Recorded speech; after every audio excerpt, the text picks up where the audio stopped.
Yo, what's going on, guys? Sinister Skater here, and welcome to First Try Fridays episode number 24 for Call of Duty Infinite Warfare. For those of you that don't know what this series is, it's a series I do every single Friday where you guys leave a Call of Duty Infinite Warfare class down below in the comments. You can be as basic or creative with this class as you want. You can pick my guns, my perks, my camos, pick the game mode I play, pick my score streaks, pick my controller sensitivity, my controller settings, giving me a challenge to do, commentary topic if you want to. You can pretty much do whatever. Leave it packaged down below in the comments, and I go in and pick one of the classes at random and use it in my very first game of Infinite Warfare for the day. Then I upload and commentate to the gameplay no matter what. I can go 100-0, 3-42, no matter what. You guys see the raw gameplay. It's a pretty fun, interactive series to do. This week, I don't have any Call of Duty news and weekend info for you. Actually, I do have one thing. There will be double XP and double depot credits in Modern Warfare Remastered. It's this weekend. I think it goes until the 4th of July. So you can hop on that, as well as the Infinite Warfare double everything event going on. The rest of the info I'll be sure to pin down below in the comments. But let's get into this week's class, which was suggested by No Hate. He suggested this on the stream, because if you guys didn't know, I did First Try Fridays actually live in a stream last week. But No Hate wanted me to use the Axe Headsman as well as the RVN in melee mode. So I'm going melee only in this gameplay, and then I could pick any other perks I wanted to without any equipment. So the perks I decided to go with were Ghost and Blind Eye to be kind of sneaky. We got Tracker and Momentum to run faster, and I like Tracker when you're going melee only. I think it helps. And then we got Dead Silence in perk 3, and overall we went 23-17 playing some free-for-all this week on Frontier. We had a couple of really cool throw kills, clutch throw kills. Got a couple triples going on in the game.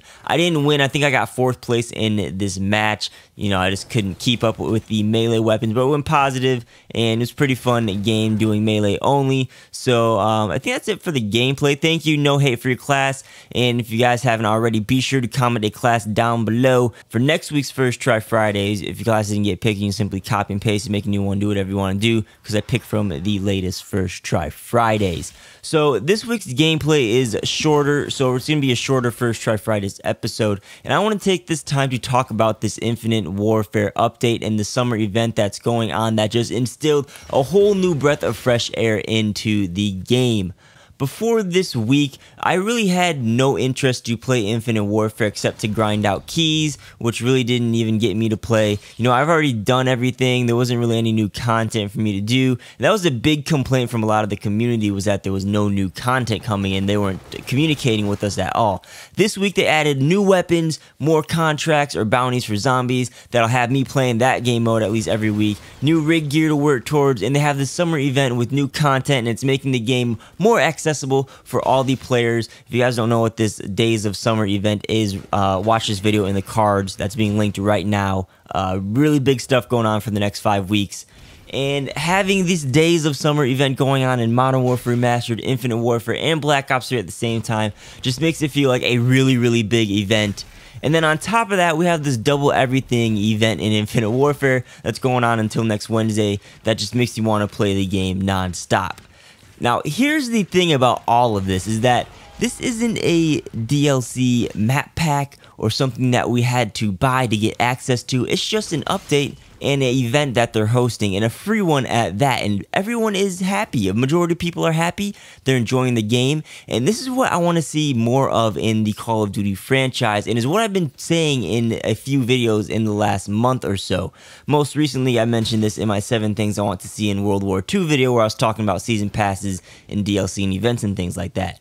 You know, more and more developers are moving away from the map packs and the season passes and paid DLC that locks content away from other players. You know, they're making all of that stuff free, and they're funding a majority of their game through microtransactions and or, you know, big expansion packs. But a lot of them put on a lot of these in-game events. For example, Overwatch, game I love, you know, you pay $60 or $40 for that, you get everything up front, all the content is free. There's a draw to play the game, and they have events like every other month, maybe every month sometimes, that'll introduce new content into the game, makes you want to play more and more and more, and they have limited cosmetics in these events, and towards the end, you know, if you want those cosmetics, you're going to spend that money on the microtransactions to get them. And it's this fresh new DLC system that is proving to work, and a lot of people are starting to pick up on it. Titanfall 2 is another game I can name off the top of my head that all their content is pretty much free. They have extra micro DLC stuff you get paid for to fund the game. Now, the problem with the paid map packs and season passes is that it does split the player base up, which makes it harder to find games and all of that. It's just not fun to do.